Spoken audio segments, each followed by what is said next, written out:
del relieve, por ejemplo, de las sierras pampeanas.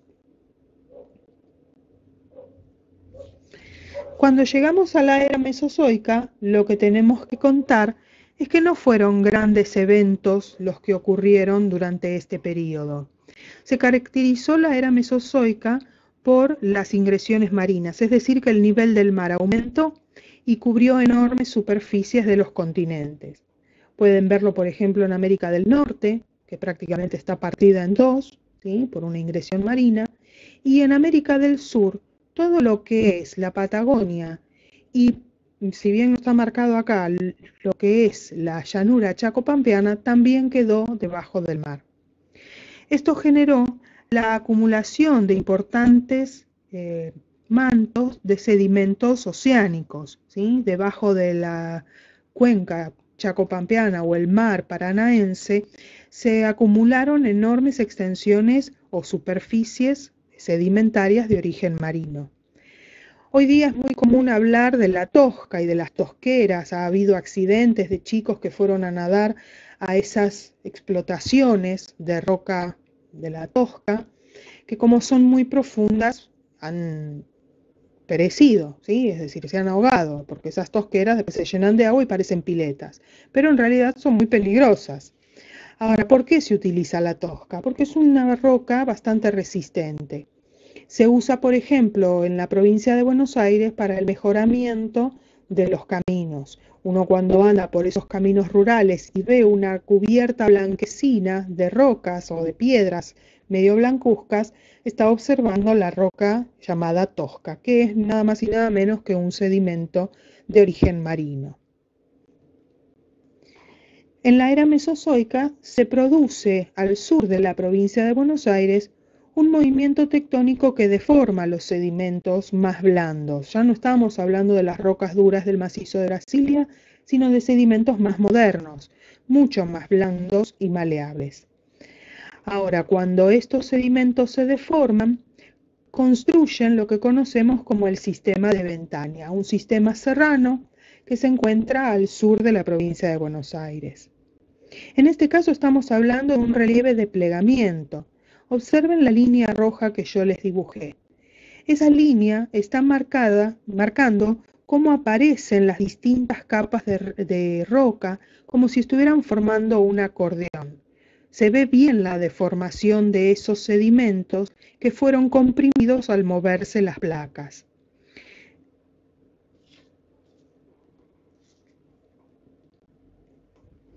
Los relieves más modernos de nuestro territorio se formaron durante la era cenozoica, que se inició hace unos 65 millones de años.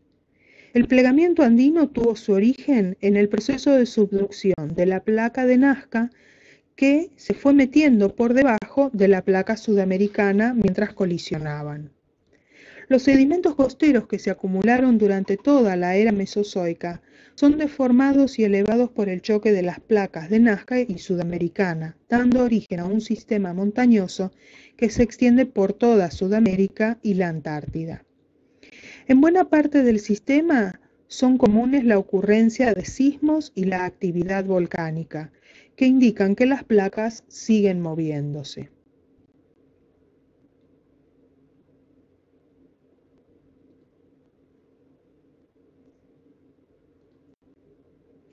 En la segunda mitad de la era cenozoica, debido a la formación de cordilleras en todo el planeta, los Andes en América del Sur, el macizo plegado del oeste en América del Norte, los Alpes en Europa, los Atlas en África, entre otros, y la intensa actividad volcánica, se produjeron cambios en la circulación general de la atmósfera y en la temperatura global del planeta, dando inicio a lo que conocemos como la última glaciación.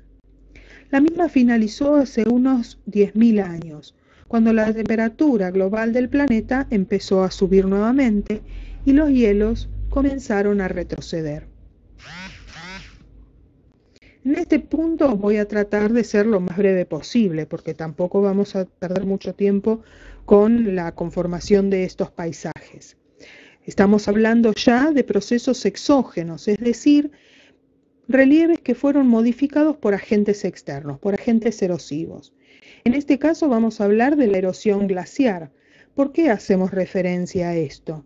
Porque los paisajes glaciarios en nuestro país tienen un valor económico, son importantes atractivos turísticos.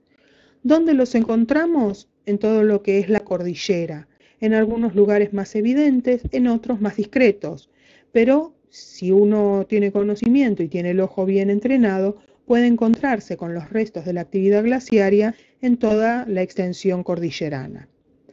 En este caso tenemos dos casos de paisajes generados por los glaciares. El típico Valle Nu, que lo que me muestra cómo es que el glaciar fue excavando el lugar por donde iba avanzando. Pensamos en los glaciares como los agentes más potentes erosivos. ¿Por qué? Porque pasan mucho tiempo en el lugar donde se forman, se mueven extremadamente lentos y son muy pesados. Piensen en una masa de hielo que está cubriendo toda esta montaña para generar ese valle Nu que tienen marcado. Entonces, mientras se va moviendo el glaciar, va triturando, rompiendo, deshaciendo, desarmando las rocas, las va arrastrando, haciendo que se choquen unas con otras, las va destruyendo en definitiva. Y en consecuencia, cuando los glaciares se retiran porque se va derritiendo el hielo, empezamos a ver estas formas que son típicas. Entonces, el Valle Nu me está mostrando el lugar por donde se movió el glaciar. De ahí esa típica forma. De ahí que se le llama lengua glaciaria, por esa forma alargada y redondeada que tiene, tanto hacia arriba como hacia abajo. Todas las rocas que el glaciar fue triturando y empujando forman lo que se llaman morrenas, acumulaciones de rocas más bien sueltas, de distintos tamaños, que se pueden haber acumulado tanto en el fondo del glaciar, como las morrenas de fondo que vemos en los fondos de los valles glaciarios, como las morrenas laterales, que es la que vemos acá rodeando a la ciudad de San Martín de los Andes. Parecen sierras, pero en realidad son morrenas, es decir, materiales sedimentarios que fue arrastrando un glaciar. En estas dos imágenes pueden observar, por un lado, la lengua glaciaria propiamente dicha del glaciar Perito Moreno.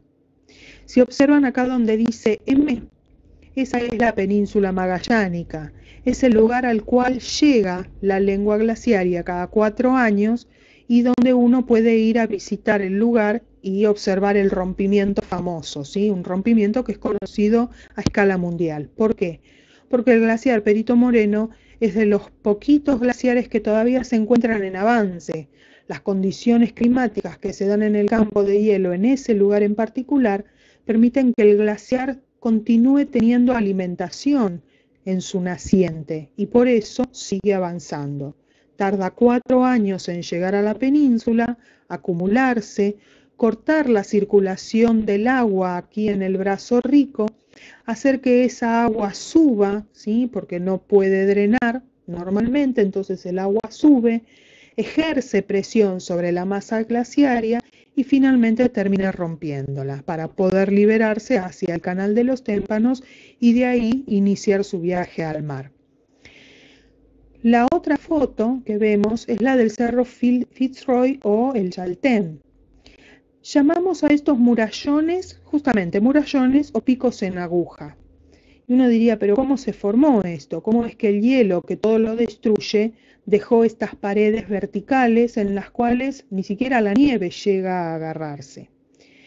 Esto se debe a que durante la formación de la cordillera de los Andes hubo mucha actividad volcánica, pero parte de ese magma que subió por el proceso de subducción no logró salir a la superficie, sino que quedó atrapado dentro de las rocas que construían la cordillera de los Andes. Y ese magma se enfrió adentro de la cordillera, no logró salir a la superficie y formar un volcán. Entonces nosotros lo que estamos viendo acá, en estas paredes, básicamente es magma solidificado. Con las glaciaciones, lo que ocurrió fue que el hielo desgastó y arrancó todas las rocas blandas que rodeaban este núcleo rocoso de la cordillera, dejándolo expuesto. Y para ir terminando, otra formación típica del paisaje glaciar son los lagos lobulares. En este caso tenemos el lago argentino. Hacia la izquierda de la imagen vemos estas marcas blancas, que es el campo de hielo patagónico, y los glaciares, estas líneas más bien celestes, ¿sí?, que bajan hacia el lago, son los glaciares. El más ancho de todos, el que se encuentra aquí debajo de la fotografía, es el glaciar Perito Moreno, y esto redondito es la península de Magallanes, como yo ya les había mencionado. Obviamente tenemos el lago argentino. La parte más grande del lago es lo que conocemos lago argentino, y todas estas ramas son sus brazos. Lo que me está mostrando el paisaje acá es de dónde venía el hielo y hacia dónde se movía. Bajaba desde la cordillera y se desplazaba hacia el este, hacia el mar, es decir, hacia la meseta patagónica. Todo esto que yo ahora veo de azul, que conforma el lago y sus brazos, en algún momento estuvo tapado por un glaciar. Es decir, que si yo pudiera viajar en el tiempo, en lugar de ver esto pintado de azul, vería todo blanco, porque todo esto antes era un glaciar, un enorme glaciar. De esa forma, cuando se derriten los hielos, las áreas más profundizadas terminan llenándose con el agua del deshielo de los glaciares, formando estos lagos. Se los llama lobulares porque tienen la forma redondeada en el frente, como si fuera el lóbulo de la oreja, simplemente por eso. Y por último llegamos a hoy, a la era que estamos viviendo ahora, que es la Cenozoica, ¿sí?, la última, la actual. Estos relieves que se observan son las llanuras. Uno dice, bueno, ya se formó la llanura. En realidad no, son relieves que están en proceso de formación constante.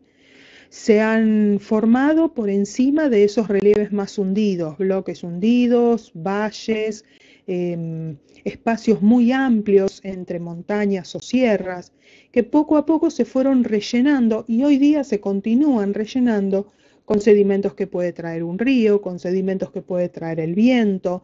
Lo que desgasta la lluvia y arrastra en la tierra también se va acumulando y formando estos relieves que son los más modernos. Y obviamente en nuestro país las llanuras son de gran importancia porque están formadas por suelos muy fértiles con una carga de minerales muy importante que las convierte en algunas de las mejores del mundo. De ahí que tenemos la economía del país basada fuertemente en la producción agrícola-ganadera. Bueno, por hoy es todo. Espero que lo puedan ver varias veces si lo necesitan y por supuesto voy a estar en el foro si quieren hacerme preguntas sobre el tema y sobre las actividades que vendrán después. Saben que me encuentran, ténganme paciencia porque estoy respondiendo a muchos foros, pero voy a estar ahí respondiendo a todas sus preguntas. Espero que les haya interesado y nos estamos viendo en un próximo video. Hasta la próxima.